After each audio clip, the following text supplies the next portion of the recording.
Hi everyone and welcome back to Jill and Hugh Barbecue. Today we're going to do two cooks. The first is going to be a Biscoff Cheesecake. The second is going to be a Trout Quiche. So Jill is going to do all the preparation work while I go outside on the patio and light the Big Joe 3. So I'm going to leave you to Jill and I will see you later when the barbecue's going. Right, so this is, as Hugh said, a Biscoff cheesecake, and it uses those little packets of Biscoff biscuits, which you've probably seen, that come in a packet like that, and then inside there's lots of little packets. And this is the one that's got Belgian chocolate on one side of each biscuit. So, for the base of the cheesecake, I have in here 150 grams of those biscuits all crushed. So I crushed them with a rolling pin in a freezer bag, and that was pretty much the whole pack.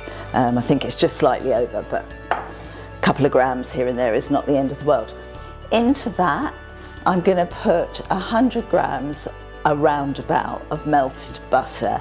I've got it melted. I'm just going to pour it in slowly because I think the usual ratio is about half butter to biscuits, so that would be 75, but I like the base of a cheesecake to be nice and moist and not gritty and sort of powdery. So we'll just see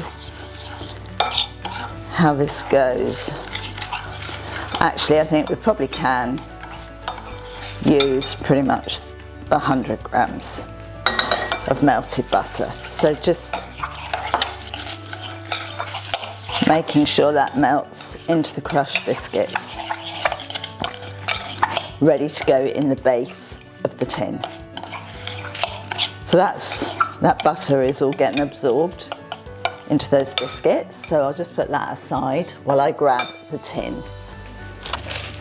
The tin is an 8-inch loose bottomed sandwich cake tin, and I've greased the sides, inside and the base, and lined the base with some parchment paper, and then on the outside I've lined the tin with a double layer of foil. You could use a bain-marie, but I prefer this method when it's going on the barbecue, and that's just to stop the sides of the cheesecake and the base burning, because they tend to cook obviously quicker than the very middle.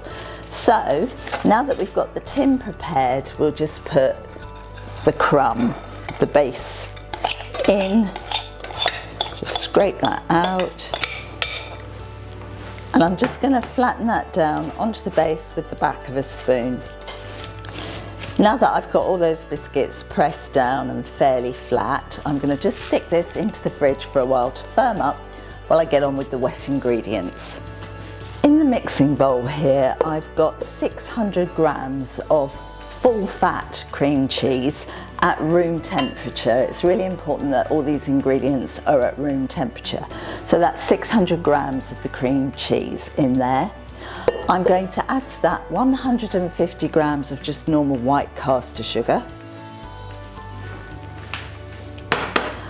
In here I've got 2 whole large eggs and 1 extra yolk, and you don't need those pre-beaten, they can just go straight in like that. I have a heaped tablespoon of cornflour. Don't under measure that, heaped is fine. In here's a teaspoon of vanilla extract, and that's all we need just at the minute, and I'm just going to mix this up in the stand mixer to get all of that incorporated.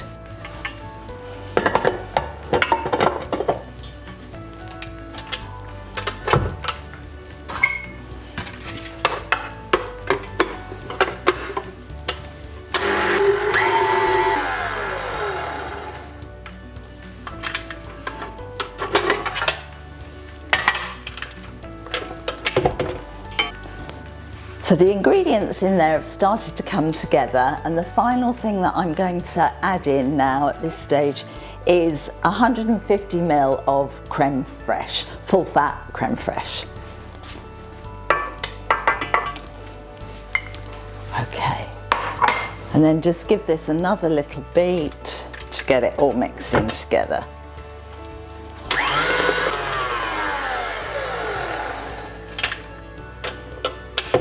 Okay.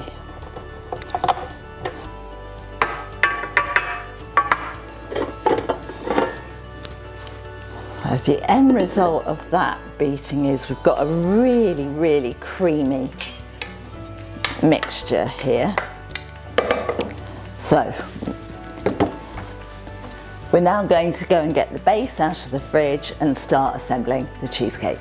So to complete the cheesecake, I'm going to do it in two parts. We're going to put half of the creamy mixture in, and then on top of that half, we're going to put these little nuggets of Biscoff paste, if you like, that you can buy. Biscoff spread, I think they call it.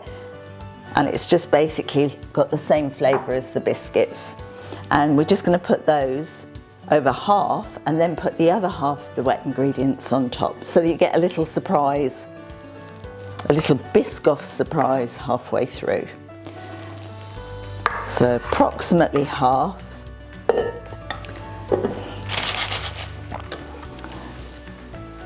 And then because that spread is a little bit sticky, I've just taken some little teaspoons and made little nuggets and put them in the fridge for a while to kind of make it a little bit easier to add them.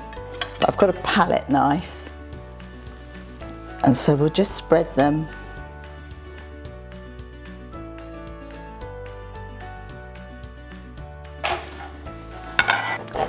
Right, we have our little nuggets of Biscoff spread sitting on the first layer of the creamy ingredients. So now we're just going to pour over the remaining mixture, covering all those little bits of Biscoff, and just spread that over, making sure the Biscoff's covered.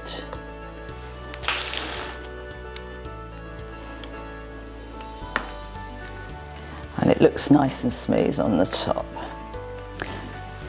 So you can just give it a little bash if you want. We're going to take this outside. We're going to cook it on indirect heat at 160 degrees centigrade, and it will probably take about an hour, but it's a question really of having a look and see. You want a slight wobble still in the middle while the outside is nice and cooked. So we'll see you in about an hour's time. While Jill prepares the cheesecake mixture in the kitchen, I'm going to light the Big Joe. Now I've got 4 fire lighters in the fire basket.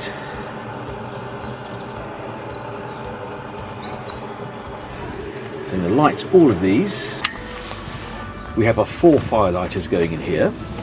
I'm going to leave the draft door at the bottom fully open and the lid fully open for at least 10 to 20 minutes while this comes up to temperature. Today we'll be looking at a temperature of about 160 degrees centigrade.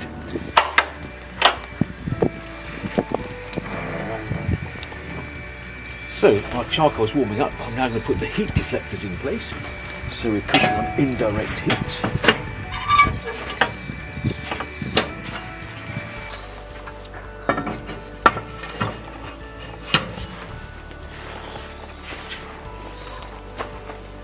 I'm going to put the grill grates in the top position on the divide and conquer rack.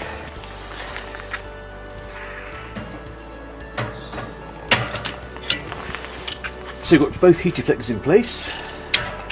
I've got the grills in the uppermost position. I'm now going to shut the Big Joe and we'll let this come up to 160 degrees. We've got centigrade, we've got no smoking wood in there, so it's just going to be a clean cook, as you would want for a cheesecake.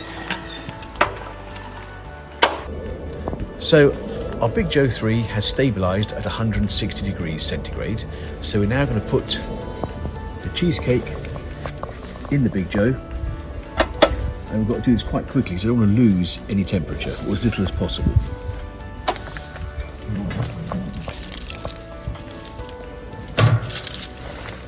So we'll see that in about an hour.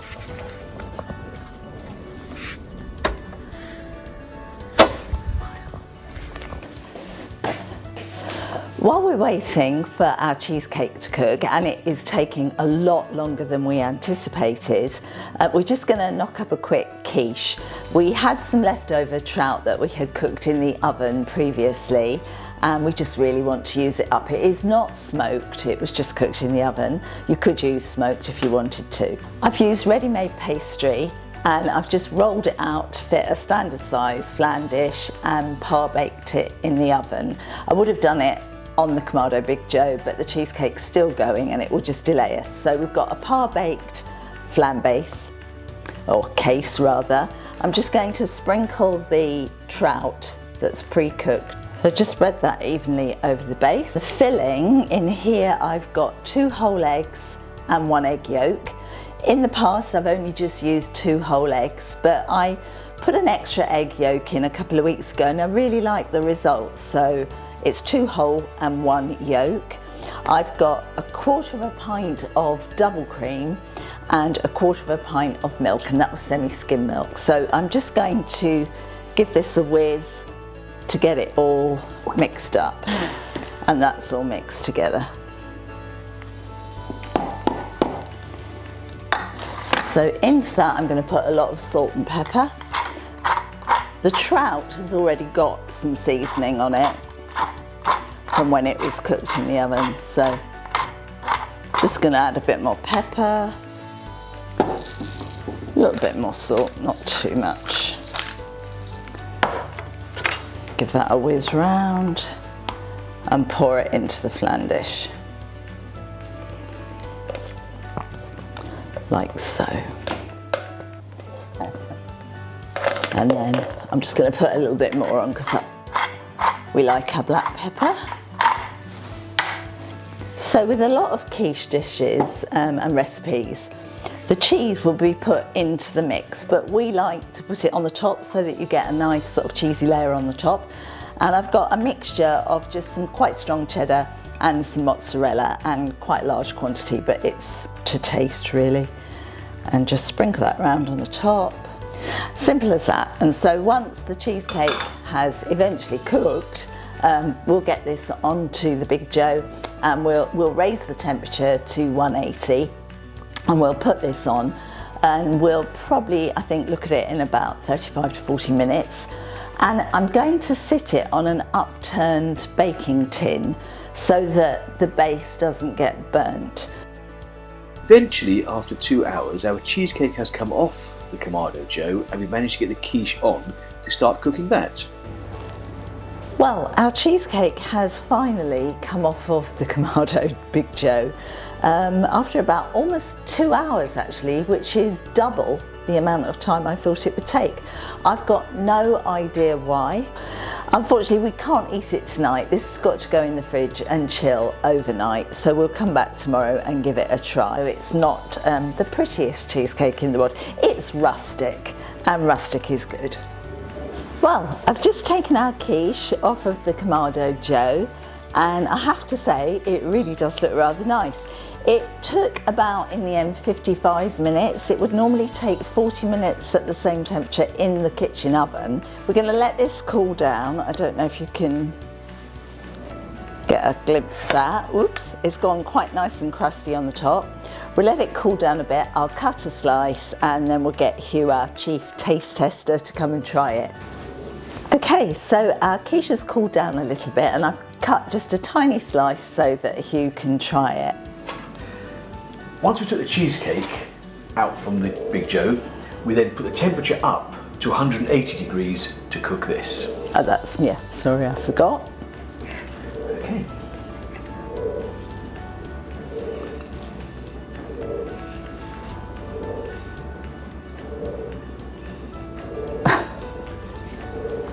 Well, it wasn't smoked trout.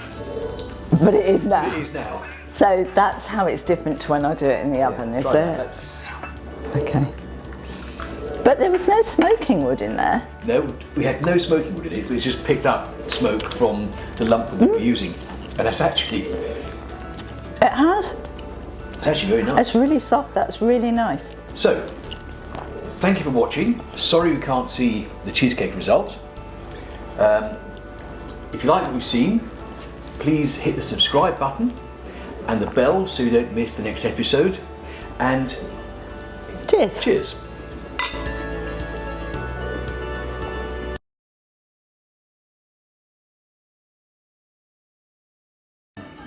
Okay, so it's the next day and we've got our cheesecake, and as you can see, there's one of the little Biscoff surprises inside the cheesecake. It's quite solid.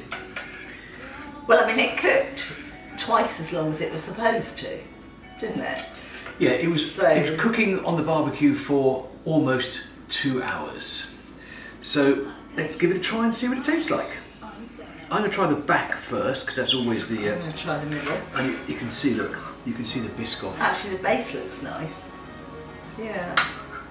I don't think I've got a Biscoff surprise. Oh yeah, I have.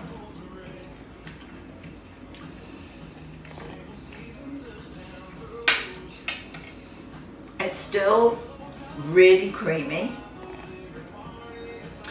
It has a smoky taste. It has a smoky taste, which is very odd. I think it is odd. It's not horrible. No, I don't dislike it. It has odd. It has got a smoky taste. So I've never had a smoky cheesecake before, but this. No, but we've had smoked cheese, and I like smoked cheese. It's just that I've not had it with chocolate biscuits and Biscoff. You've got loads of Biscoff in yours. Oh yeah, I've got some.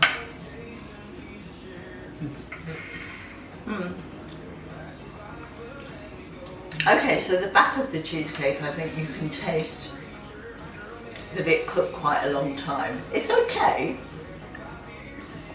but it's lost a little bit of texture, whereas the middle more is still very, very creamy. I'm going to try the middle.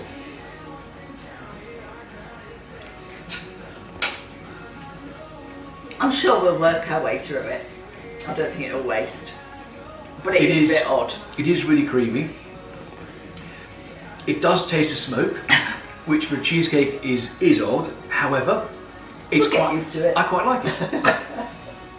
I think it's an acquired taste, and I like it. Do you like it? Yeah, I can eat it, but I would prefer it without the smoky taste. Probably. Like when I cook it in the oven, it's lovely. We might try this again. Yeah, we'll try again. Cheers. Cheers.